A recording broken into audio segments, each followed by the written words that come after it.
Can we squeeze a computer from 1976 into a modern microcontroller?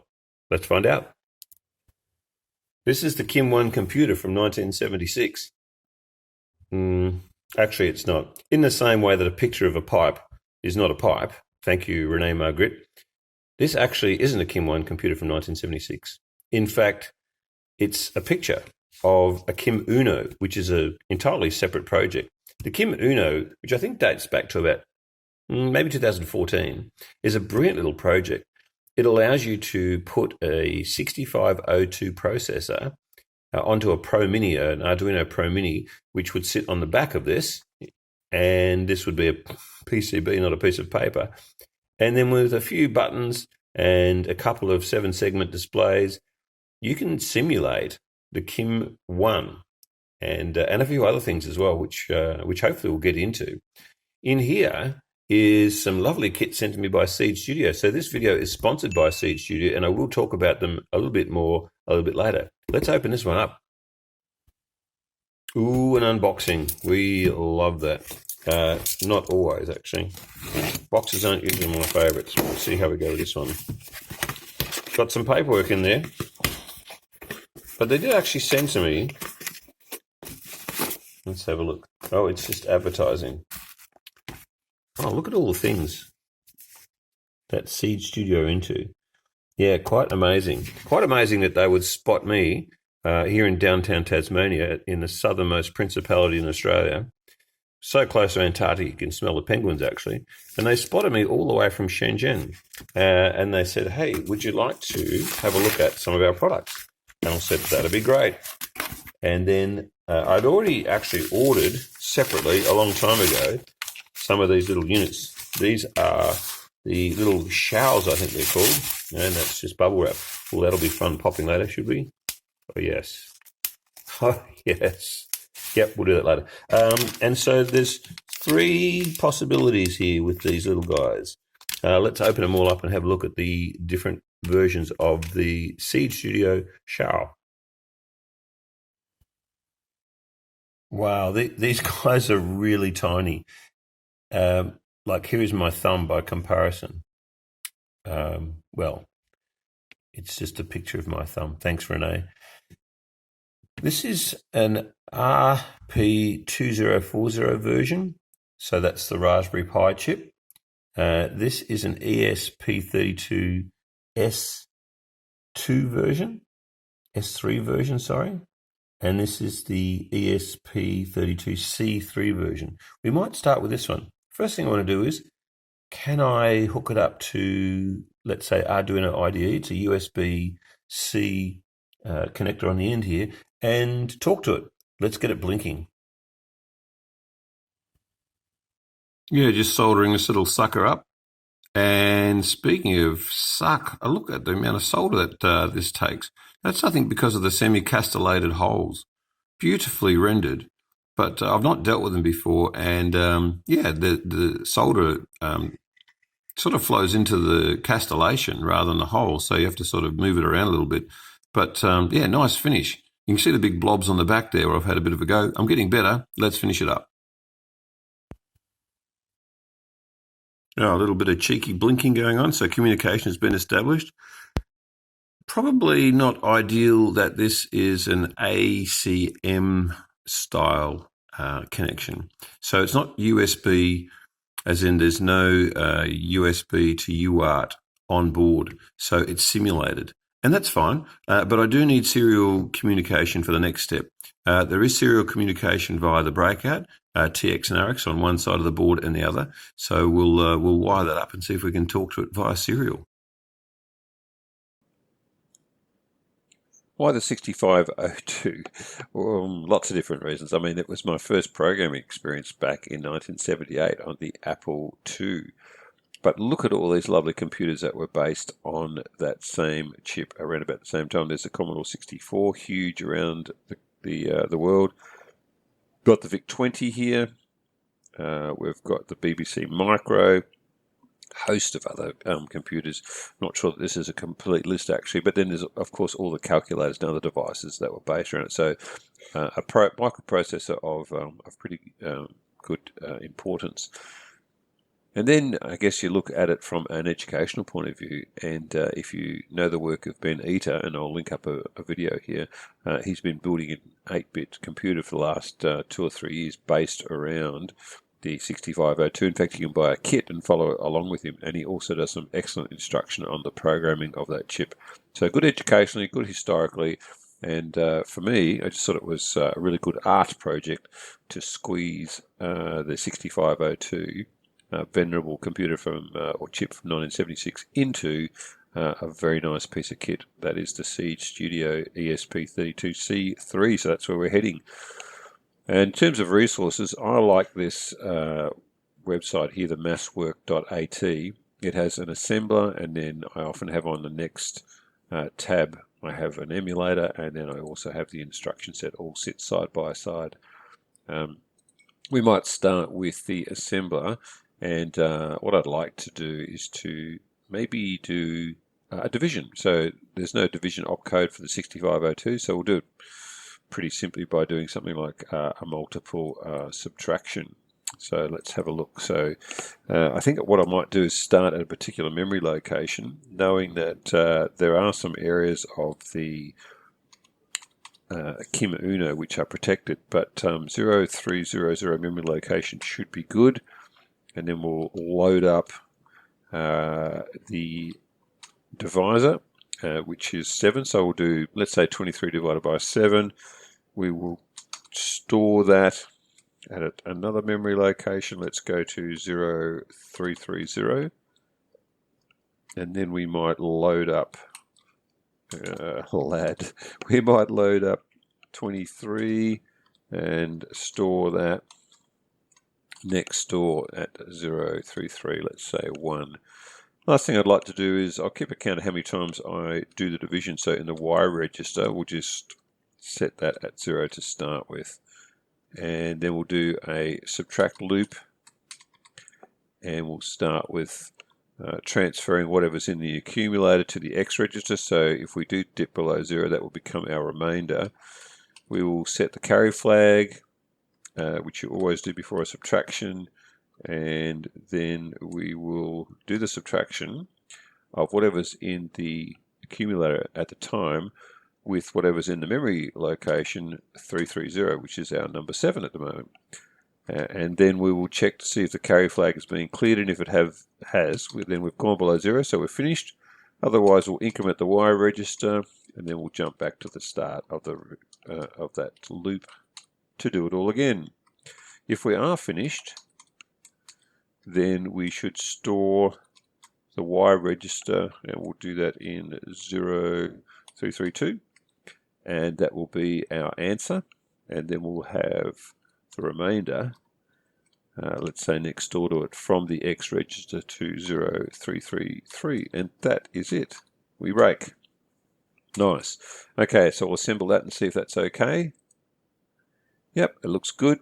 Here's all of our little codes up here. So if we look at A9, say what is that? We go to A and then across to 9, and that's the load accumulator immediately, which is what we're doing. And if we click on that, it takes us to all the other variations of loading the accumulator. So this is a very nice resource. Okay, back to the assembler. So we've assembled it, all looks good, and then we press the show in emulator, and it automatically selects the next tab, which I think is pretty cool, and it says code loaded from data transfer, and it's actually reset the CPU to the memory location we're looking at as well. There's all our registers at the top. What do we need to do? We probably like to show the rest of the memory, and we'll actually do a live update so we can see that change as we go. We'll put a trace on as well so we can see what's happening there, and then we'll just single step through and see what happens. So there's our 7 loaded up. You can see it here in the accumulator, and it's also over here in the accumulator, and then we store it in 0330, so you can see it appear here in the memory. And then we've got our 17. What? Oh, so that is going to be the hexadecimal version of 23. So that's why that says 17. And then we'll store that in 331. So there it is. So that's 17 in hexadecimal divided by 7. And then we have cleared our Y register and we're good to go. This is our loop starting now, so we'll transfer whatever's in the accumulator to the X register, so that's going to be our remainder eventually. And then we set the carry flag, and it's this one here, so that's set to 1. And then we do the subtraction, and then you can see 17 has gone to 10. And we check to see if that carry flag has been cleared. It hasn't, it's still 1. And so we increment the Y register, so the Y register's gone from 0 to 1. And then we jump back to do the next subtraction. So just keep your eye on the accumulator and also the X register and the Y register as we go through that loop. I'll just single step that, but a bit faster. There you can see the next subtraction, still not down to below 0 yet. And then we go to our third subtraction, there it is. And the next one should take us below 0. So we're jumping up to the top. We store the accumulator, that's the 2, that's going to end up being our remainder, in the X register.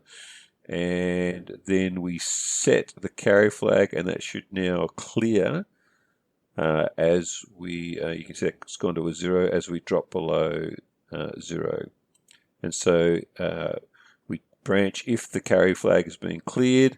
That's now going to finish. We store Y in 332, so you can see the 3 appears there, and we store the X in 333, which is the 2. So basically, reading our result, we've got 23 divided by 7 is 3 with 2 remainder.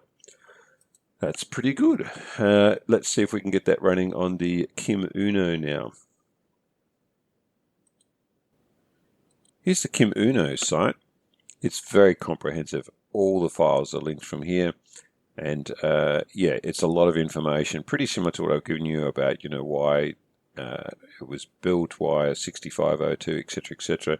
And the goal of it is to produce a little handheld device here, which you can convert into a sort of a calculator. I mean, it's very good, and it's emulating the whole Kim 1, which is this one here, one of the early 8-bit computers. I guess what got me interested was that you could run it on any Arduino without actually using the physical board and the keys and the LEDs, etc. Just as you need a serial port. So the next thing to do is to load it up onto something like an ESP32 and see if we can't get some connection to it and maybe start to program it. Wow, okay, so I'm just going to have a quick look at Seed Studio. Amazing that they would contact me out of the blue and reach out and say, hey, what would you like to do? And I already had a couple of these little guys, and I thought, yeah, I'd really like to explore that a bit more. And it's been a blast, and they're so generous. They sent out 3. Of course, we're using the ESP32C3 version at the moment, but the other 2 we'll look at and review in another video. So yeah, that's the one here that we're looking at. All the specs and features and everything is on there. There's a lot of support for them. They're used in a lot of different projects. A lot of makers out there are really flying with these guys. I don't know what they'll make of me, shoehorning a 6502 processor for art into one of their delightful little machines. But I just just a lovely little project. I think this is another one of my guys here that I'll be looking at. So this is the ESP32S3. The SAMD21, I'm pretty sure I'd already ordered, so I've got a couple of those to have a look at as well, which we might throw in. And then there's the RP2040, so that's the one that has the same chip as the Raspberry Pi. Yeah, cheap, capable, beautifully put together with those little semi-castellated pins there, and yeah, just a delight. One thing which I think was interesting, if I go just back up to, this is the S3, have a look at the tiny little buttons for boot and for reset on here. So there's your B for boot and your R for reset. Yeah, really really nice. We'll do some IoT stuff with that. So there's a whole family there which are worth looking at. There are the specs for you to have a look at. Sensational. So yeah, check out Seed Studio, and thank you to those guys for helping out. You know, a little tiny outfit like myself running a one-man operation in the basement down here in Tasmania. Just amazing. So yeah, thank you, Seed Studios, and let's move on. Here's the code from the Kimuno site, and what we need to do is to change who we're compiling for. So it comes with the definition of the target as being Arduino Mini or the Pro Mini, but we change that to ESP32R. Also, a lot of these aren't enabled at the start because, again, the Uno or the Pro Mini has a lot less space than the ESP32. So I've just clicked all those over to true. But there is a real issue with the pins because the pins as originally defined, let me get the original definition up. Here we go. So this is the original code from the Kimuno site. But some of these pins here either aren't broken out or they do interfere with the ACM, which is the USB serial interface. And so in order to change that, I just basically, I guess over a period of a week or so, just tried different pin combinations and realized in the end that as long as I wasn't hitting any of the strapping pins, which is pin 3 here, A2 or D2, and then on the other side we've got 8, 9 and 10. All those are involved in either serial communication or strapping for boot or what have you. So I steered clear of those and went with 1, 3, 4, 5 and 6 just in this random order. Because there's no hardware attached to it, then that works fine. And then if we go for the board, there is actually if you look at the definition boards, right down the bottom there is a XIAO ESP32. There it is. There's the C3 and the S3. So we change it. I've been experimenting with both, but we'll change it to the C3. And I don't think we need to change too much. Upload speed, I'd just like to wind that back a little bit. Not that it really matters too much. I think everything else we just leave. Yeah. And you can see ACM here, so it's come up as ACM 0. It's been recognized, so that shouldn't be a problem. So all we need to do is just compile it and upload it. And then we've got a working Kimuno, which is not a Kim1, not working on an Uno, but working on an ESP32, but not the normal 32, but the 32C3 from Seed Studios. Let's see if it actually works. Here we are with the emulator online, and we did the code before for the multiple subtraction to get the division going, but really interested to know if our emulator on the Seed Studio XIAO ESP32C3 is working. In order to do that, we need to make serial contact with it, and we're going to do that through the ACM interface, and we're going to use 115, 200 because it doesn't matter what you specify in your code. This is what it defaults to, so that's pretty interesting. Let's see what we've got when we go. There we go. All right, that looks pretty good. Let's just put this to the side. That's yeah, that's flickering a little bit, but I think it does that because it's just constantly updating. All right, so press Tab to get into the Kim mode, and we'll see if the example code is working. That should be at 0200. Yep, there's an A5 there. That is fantastic. Let's try the old favorite from the 1970s, C000. You find all this information on the Kimuno site. So we've got, we have to put the caps lock on, C000. Yep, there it is. And then G for go. And here it is, micro chess. Just make this window a little larger if I can. Yeah, look at that. Lovely. So this is the original microchess code from the 70s. It does say 1996 there, but pretty sure it predates that by a long way. It's one of the original bits of code for playing chess. I think it's C to get the pieces on, E to swap to white, and I think the white pawn is at 6-3 in front of the queen. So if we go 6 and 3, it updates the board each time, and we want to go to 4, 3, and then we press F to move it. There it is, white pawn out, and I think P will get the micro chess one going. Oh, that is fast. That is way faster than running it on a Pro Mini. I didn't change the speed of the processor. That's galloping along. Let me just have a look at the settings here. Yeah, look at that. So we've got a CPU frequency of 160 megahertz compared to what, about 16 or 20 or something on the Pro Mini. So that's fast. Yeah, so that's like, look like the Black Knight has come out to C6. That's pretty good. Shall we make one more move? Let's go 7-6 to 5-5. And we'll move with an F. Yep, and then we'll go, now it's your turn, and see what it comes up with. That is quick. Oh, that's very pleasant. Okay, so if we do a reset now, and oh, it completely jumped out. That's interesting. I didn't really expect that. Let's go back again. Yep, here it is. And what I want to do is get the WOS monitor out, the amazing monitor from Steve Wozniak from the 1970s, and I think that's pre-programmed at FF00 and go. Yep, and here we are. And then what we should be able to do is to copy this code across. Where's my putty terminal? Here we go. And just plonk it in at the memory location, and then we'll grab the next line.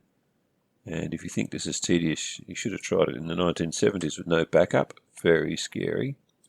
And then this one, and then finally this last one, and that should be loaded to see if it's there. We go 0300 through to 03, let's say 50. Yeah, the program's in there, we just need to run it. So 0300 and R for run.